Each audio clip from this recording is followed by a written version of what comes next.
Hello everyone, thank you so much for joining me today. I'm so excited to show you a new stitch pattern.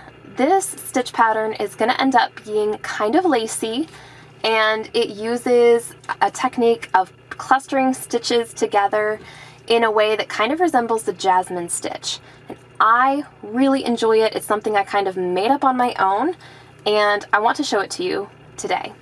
So I've got this lovely paint box cotton aran in slate green, so it's like a dark teal in this cotton. I have my G 4mm hook, and I'm just going to show you what this looks like with this combination. Gauge is not really a factor here. It is just whatever you want to use, but I like the way that it looks with this combination of hook and yarn. So to use this technique, you're going to want to start by making a slip knot and chain 4.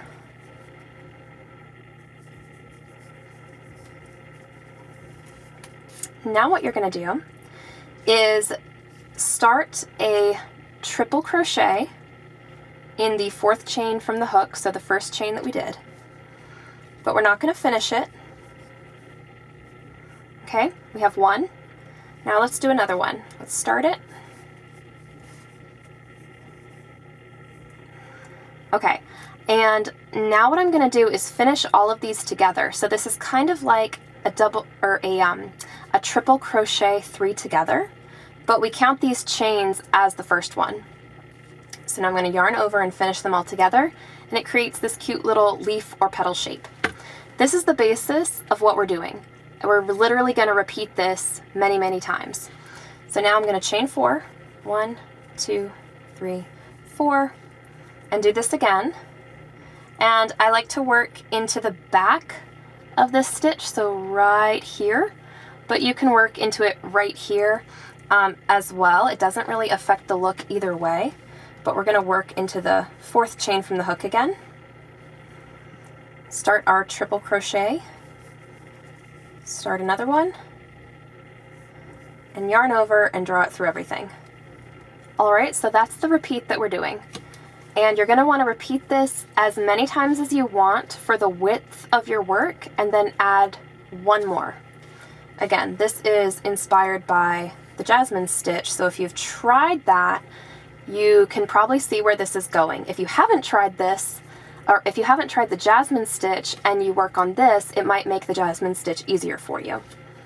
So let's continue doing a few more repeats of what I've shown you so far.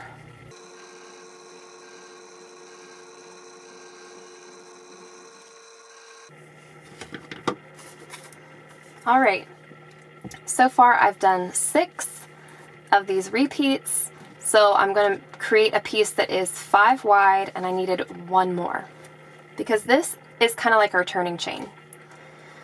The next thing that we're going to do is we're going to create another one of these repeats, but we're not going to finish it.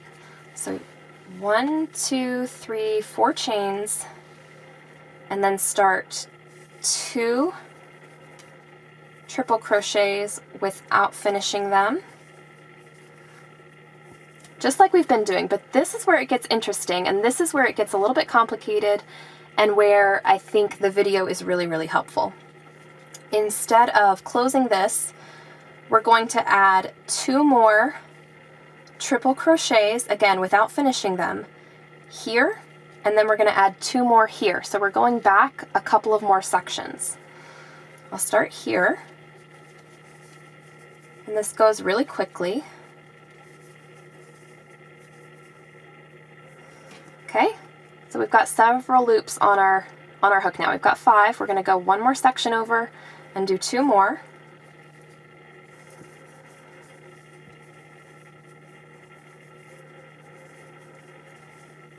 All right. And with that, you should have 7 chains on your hook. So now that you have all of those, yarn over and draw it through all of them. And let's look at what we've got. We've got like this leaf pattern that goes in all of these different directions. Now, what we're going to do is repeat that exact same step until we get all the way to the end here. So again, we're going to chain 4, which closes this big bundle of stitches off and sets us up for our next one. So start by putting 2 triples here, 2 triples here, and 2 triples here, but you don't close any of them because you close them all together when you're done. So let me show you that one more time.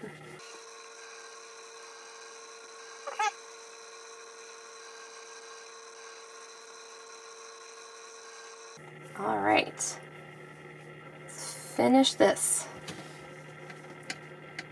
Now you can kind of see the lacy pattern emerging. You won't really see all of it until we do our second full row, but this is looking really nice. So what we're going to do is we're going to keep going 2 more times. We need to do this section 2 more times, and then we'll be all the way at the end because we're going to finish this by working into the very first chain again. All right, there we go again. And now we're just going to do another section where we work from this space, and this space, and we'll be all done with row 2.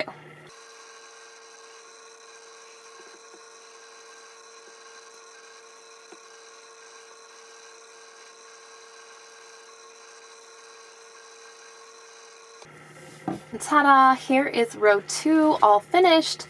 You can see the leafy pattern really well now. And now I'm just going to show you how to transition into row 3, because this is how you'll start all the rest of the rows. Row 2, once you master it, you've got this down. All you need to do is know how to transition.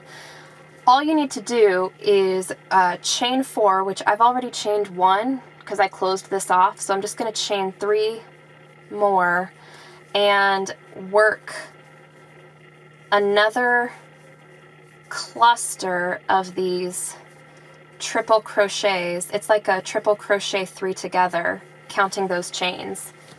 All right, you just work 1, and that's like your turning chain. So now when I chain 4, I'm going to work into this space, and this space, and repeat what I just did, going all the way back to the end. So I'll do that, and I'll show you how it looks when you actually have 2 or more full rows of this pattern interacting.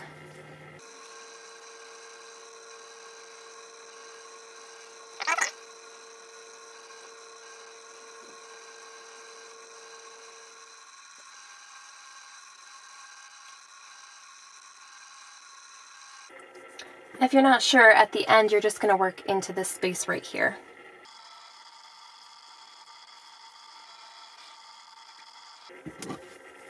And ta-da!